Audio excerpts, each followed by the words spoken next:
The Yu-Gi-Oh! World Championship is more or less seen as the ultimate tournament in our game, an invitation-only event comprised of the most qualified duelists in the entire world for each dueling year. Whether it be the TCG, OCG, Master Duel, or even Yu-Gi-Oh! Duel Links, many champions are crowned during this weekend, and it's the only time that one can truly obtain the official title of King of Games, or I guess Queen of Games if a girl wins. Despite the wacky MLB All-Star game-like playing format, the Yu-Gi-Oh! World Championship is always highly regarded, wildly entertaining, and an event that duelists look forward to for months on end. However, this year, it appears to already be off to a rocky start, and it's because of a highly controversial and honestly quite baffling decision that Konami just announced that has the entire community up in arms and flat out pissed off. In this video, I'd like to take some time to discuss that decision, the community's reaction, and then give my personal take on it. To quote a rap song from my youth, it was all good just a week ago. That's when Konami announced that the 2024 Yu-Gi-Oh! World Championship will be held in the Pacific Northwest city of Seattle, Washington on March 6th, and many in the community were pretty excited. There were replies like "road trip time" and various others expressing interest and enthusiasm. While Seattle probably wasn't the city that I would have selected for Worlds, the Yu-Gi-Oh! World Championship Series hadn't been to Seattle in ages, so it was kind of like throwing a bone to the region, and honestly, a lot of us American players probably would have ended up using it as an excuse to visit the city for a quick weekend getaway. However, all of that was completely changed when a full 2 weeks later, Konami made an additional Worlds post on Twitter clarifying that the Yu-Gi-Oh! World Championship this year would once again only be open to qualifying/invited duelists and was not going to be an open to the public event. This absolutely blew up on social media and was berated by the Yu-Gi-Oh! Community, as every single reply, quote, or mention of this decision that I personally saw was negative. And let me clarify, I'm talking about various social media platforms like Reddit and Facebook, not just Twitter. I don't have time to read over each individual one, but I will try to post some of the replies and the post on screen as I go through the video. Beyond the obvious frustration and disappointment, the overall sentiment was honestly just confusion, which I personally share. Why aren't they opening the event to the general public and Yu-Gi-Oh! Players across the world was basically the #1 question that everyone had surrounding this announcement. To jump in and insert my opinion, I personally think Konami's decision makes absolutely no sense from basically any perspective, and I'm completely in agreement with the community for so many reasons. Number one, this is supposed to be your biggest and most important event of the entire Yu-Gi-Oh! Year.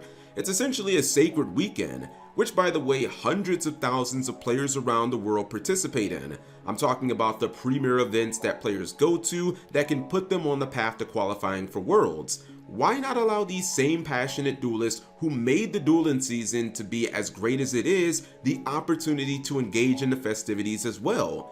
Number two, it's a terrible look from a spectator's perspective. In the past few years, it's become very evident, at least to me, that Konami wants Yu-Gi-Oh! To become something akin to an esport. That's why they live stream these large tournaments on platforms like Twitch.tv and YouTube, and why they broadcast them in the manner that they do. What sense does it make to hold your ultimate tournament weekend in essentially a giant empty room rather than having a large roaring crowd that showcases all the energy and excitement that your game brings? For anyone who watches other large esports like League of Legends or Counter-Strike Go, you probably know the exact environment I'm alluding to. It's electric, and honestly, the energy is so palpable, you can feel it through your computer screen because of the audience. It not only looks amazing, again, from a spectator's perspective, but it's also something that entices new players to join the game in hopes of experiencing the same wonder they saw at home, but instead up close and personal. Why Konami would want to completely do away with all this potential is just beyond my comprehension. My final reason for why I don't think that this decision makes any sense is because more than likely Konami is still going to have to rent out a colossal venue for Worlds anyways. While they haven't announced where in Seattle the event is going to take place, there's a very good chance that it's not just going to be held in a hotel lobby or someone's backyard. The Seattle Convention Center, Lumen Field, T-Mobile Park, which hosts the Seattle Mariners, or even Climate Pledge Arena, where the Seattle Kraken NHL team play. Basically all large venues in the city that are built to host thousands of people. What sense does it make to rent out one of these, most likely the convention center, and only invite 20 or something players for each circuit and maybe a dozen Konami staff? While yes, this does make things technically easier from a logistical standpoint, you're still probably renting out multiple event halls and creating a stage for the top players to duel on. Why not just spend a little more money and go completely all out?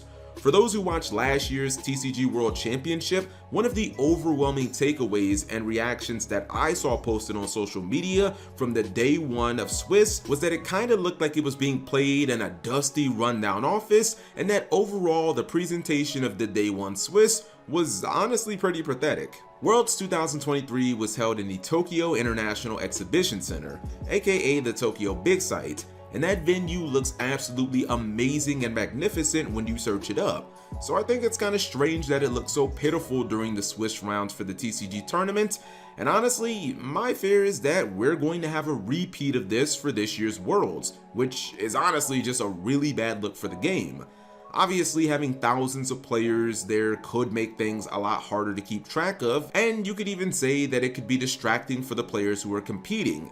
However, how is this different from any other large-scale tournament that Konami regularly hosts, like, let's say a YCS series tournament event? You know, those sometimes 3,000 person events that they have all over Asia, North America, Europe, Latin America, and Oceania? Having Worlds be a fully open event is no different than hosting a standard large-scale YCS from a logistical standpoint. Furthermore, and this is what I think really pisses people off, Yu-Gi-Oh! World Championships have been open to the public in the past. It's not some wild and crazy idea that can't possibly be done, because they've already done it. Right now, you should be seeing footage from the 2016 Yu-Gi-Oh! World Championship, which was held in Orlando, Florida.